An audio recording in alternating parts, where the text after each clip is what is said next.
മക്കൾ ജനിച്ചില്ലെങ്കിൽ അപ്പനമ്മമാർക്ക് ഭയങ്കര ദുഃഖമാണ്. മക്കൾ ജനിച്ചു കഴിഞ്ഞാലോ അപ്പനമ്മമാർക്ക് അതിനേക്കാളും വലിയ ദുഃഖം.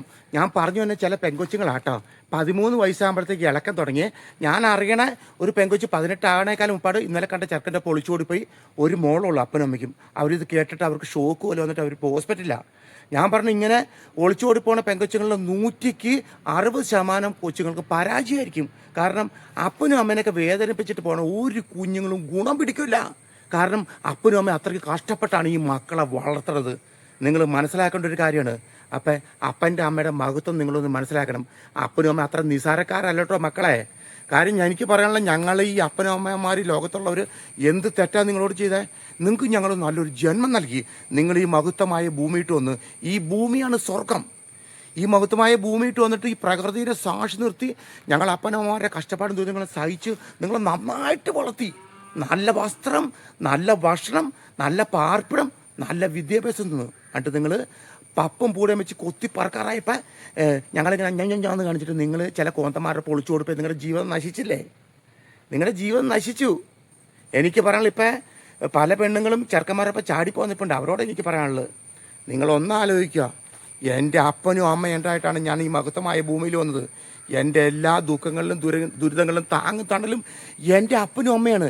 എൻ്റെ അപ്പനും അമ്മയും ഞങ്ങളൊക്കെ നന്നായിട്ട് ജീവിക്കാൻ ആഗ്രഹിക്കുന്നു. അതുകൊണ്ട് എൻ്റെ അപ്പനും അമ്മേനെ ഞാൻ അനുസരിക്കുമെന്ന് നിങ്ങൾ വിചാരിച്ചു കഴിഞ്ഞാൽ നിങ്ങളെ ഏത് പരുന്ത് വട്ടയിട്ട് പറഞ്ഞാലും, അല്ലെങ്കിൽ കാമം വന്ന് തലക്ക് ഓടിച്ച് ആലും പോലും ഈ കാമം ആവിയായിട്ട് പോവും. അതാണ് അപ്പൻ്റെ അമ്മയുടെ മഹത്വം. നിങ്ങൾ മനസ്സിലാക്കണം മക്കളെ. ഞാൻ അറിഞ്ഞൊരു പെങ്കൊച്ച് സത്യം പറഞ്ഞു കഴിഞ്ഞാൽ 18 ആകണേക്കാളും പാട് അവൾ ഒരുത്തനോട് ഒളിച്ചോടിപ്പോയി.